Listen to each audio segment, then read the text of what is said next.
El libro de Daniel es un libro muy interesante y muy complejo, porque por un lado tiene muchas visiones, pero en las visiones mismas Daniel dice que fue ordenado a ocultar exactamente a qué se refiere la visión en todos sus detalles. Hoy vamos a tocar el capítulo 8, no voy a traducir todas las palabras, no soy un traductor del Tanaj, esto lo pueden encontrar en cualquier lenguaje, en cualquier lugar. Vamos a ver algunas partes nada más. Y vamos a dedicarnos a los 2300 años de la visión de Daniel, el capítulo 8. Daniel ve básicamente un cordero, y este cordero tenía un cuerno más largo que el otro, que más adelante vamos a ver. El Malach, el ángel Gabriel, le dice a Daniel a qué se refiere este cordero con esos cuernos. Después este cordero se esparce del norte al sur, en el versículo 4, al norte, al sur, al este, al oeste, conquistando todo lo que tenía a su alrededor. En el versículo 5 Daniel ve un macho cabrío que viene volando, por así decir, del oeste y destruye básicamente los cuernos de este cordero, que incluso se esparce este macho cabrío por la tierra de Israel también. Eretz Atzevi, así está llamada en el versículo 9, hacia el final, la tierra del ciervo, Eretz Atzevi. Nuestros sabios explican que la tierra de Israel se conoce como Eretz Atzevi porque la piel del ciervo, el cuero del ciervo se estira, por así decir, y la tierra de Israel se estira para contener a todos sus habitantes. Así está extraído, y también Tzvi significa belleza, es una tierra bella, que es Zavas Halvut Bash, fluye leche y miel, etc. Ahora bien, en el versículo 10 ya empieza más específico y dice así, Daniel dice así, que el macho cabrío este se engrandece frente a Tzeva Shomayim, las huestes del cielo, y nuestros sabios explican que esto se refiere al pueblo judío, o sea que lo que es Roma, vamos a ver más adelante, conquista la tierra de Israel. ¿Por qué el pueblo judío es llamado Tzva Shomayim, los huestes del cielo? Porque la Torah iguala al pueblo judío que Koich Shomayim la Roif. Dios le promete a Abraham y a Jacob, etcétera, que el pueblo judío van a ser numerosos como las estrellas del cielo. Tzva Shomayim, las huestes del cielo. Y lo tira abajo, por así decir, al pueblo judío y los pisotea.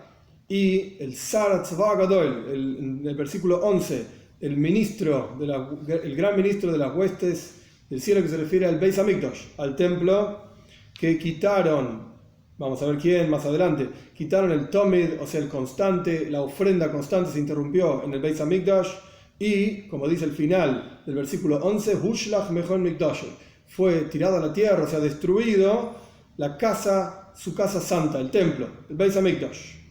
Y va a tener mucho éxito este reinado, que se refiere a Roma, lo vamos a ver más adelante. Ahora bien, Daniel cuenta que él ve, Malachim ve un ángel, y en la práctica este ángel, él le pregunta al ángel, ¿cuándo va a ocurrir todo esto? Y el ángel le dice de la siguiente manera, lo voy a leer en el 14. Vayemer Elai, me dijo así, Ad Erev Boiker, Alpaim Shlosh Miois Venitzta Koidesh. Traducción literal, me dijo así, hasta anochecer, amanecer, ni siquiera dice y en el medio, Erev, Boiker, hasta anochecer, amanecer, 2300, no dice años, días, nada, 2300, Benitzta Koidesh, y va a volver a hacer con tzedaka, o sea, va a volver a hacer con justicia, con corrección, el santo. O sea, vamos a volver, el pueblo judío va a volver a ser en su grandeza, en el Beis Hamikdash, en el templo, con todos los pueblos reconociendo quién es el pueblo judío, etc. Ahora vamos a volver sobre este punto, vamos a continuar más adelante, pero después volvemos. Daniel continúa diciendo que él ve al Malach Gabriel, al ángel Gabriel, y el ángel Gabriel le explica que esta visión que él vio es, como dice en el versículo 17 al final, de Eis Kates, hacia el final de los días. O sea, la venida de Moshiach, específicamente hablando, el Mesías. Y Gabriel le dice cómo va a ser esta visión. Y dice así, el carnero que tenía los cuernos son los reyes de Madai y Parás, Media y Persia. Y el macho cabrío es Yaván. Yaván es Grecia. Y el cuerno que tenía, etcétera, entre sus ojos es Amelech HaRishon, el primer rey, que los comentaristas dicen que se refiere a Alejandro Magno. Después, Ese cuerno se parte en diferentes partes, como se puede ver en la profecía. Yo no lo mencioné, pero está en el texto, como dije antes, que lo pueden ver en cualquier lugar, que se refiere a cómo se parte, se divide el reinado de Alejandro Magno tras la muerte de Alejandro Magno en 4 partes diferentes. 23. Y al final de este reinado, del reinado de Grecia, por así decir, Yamoid Melech Azpanim, se va a levantar un rey arrogante que va a entender diferentes tipos de hidois. Hidois son como diferentes adivinanzas, etcétera, inteligencia, que se refiere, los comentaristas dicen, a Titus. Titus es quien destruyó el Beis Hamikdash, el templo, alrededor del año 69-70 de la era común. Va a tener mucha fuerza, va a tener mucho éxito y va a destruir muchísimos pueblos poderosos de Am Kedoshim y también al pueblo judío, lo va a pisotear, etc. Y va a tener un engaño en sus manos, el 25. Y en el 26 Daniel continúa, y esta visión del atardecer y el amanecer que fue dicho es emes, es real. Y vos, le dice el Malach a Daniel, cerralo, ocultalo, porque esto va a pasar dentro de muchos días. Esta fue la visión que tuvo Daniel. Ahora bien, ¿a qué se refieren los 2300 años? Maimónides tiene una carta, Igeres Teiman, una carta que él envió a los residentes de Yemen en el año 1175, si no recuerdo mal, explicando diferentes cuestiones, en donde Maimónides se detiene un poco, no directamente en este asunto, pero sí se detiene en entender de qué se trata esto. Primero que nada, hay montones de explicaciones diferentes sobre estos 2300 años. El punto clave es que no sabemos a partir de cuándo se cuentan. Si a partir del momento en que Daniel estaba hablando, si a partir de la destrucción del primer templo, que Daniel vivió en la época entre la destrucción del primer templo y el segundo templo, los 70 años que el pueblo judío pasó en Babilonia. No se sabe exactamente a partir de cuándo Daniel cuenta. Entonces cada uno de los sabios del pueblo judío, no todos, pero muchos sabios del pueblo judío a lo largo de muchísimas generaciones, cada uno dio su explicación de esta cuestión. Cada uno dio su versión de cuál es el número, el año en el que tiene que venir Mashiach. Y dijeron 1212, 1216, 1848, 1912, montones de años diferentes. Pasaron esos años y en la práctica no llegó Mashiach. Maimónides explica, hablando específicamente de una fecha que dio Rav Sadia Gaon alrededor del año 800 de la era común. Maimónides explica que en realidad está muy mal calcular cuándo es el Keitz, el límite, la venida de Mashiach, porque la gente se pone nerviosa, llega ese año y no llegó Mashiach, van a pensar que Mashiach no viene. Entonces no es apropiado, dice Maimónides, calcular exactamente cuándo va a venir, sino que uno tiene que tener fe pura en que Mashiach está llegando, Mashiach va a venir, y como Maimónides escribe en otro lugar también, todos los días, todo el día voy a esperar que venga, etc. Y Maimónides da una explicación muy interesante de que no es algo loco, no es algo sin sentido pensar que no entendemos el texto y que no sabemos a partir de cuándo se cuentan los 2300 años que Daniel está hablando. Y da la siguiente explicación. Cuando Dios hace un pacto con Abraham Avinu, el pacto entre las partes, Dios le dice que tu descendencia va a ser extraña en una tierra que no es de ellos, de Abadu Beinu Oisam, y los van a hacer esclavos, van a hacer sufrir, Arba Meois Shana, 400 años.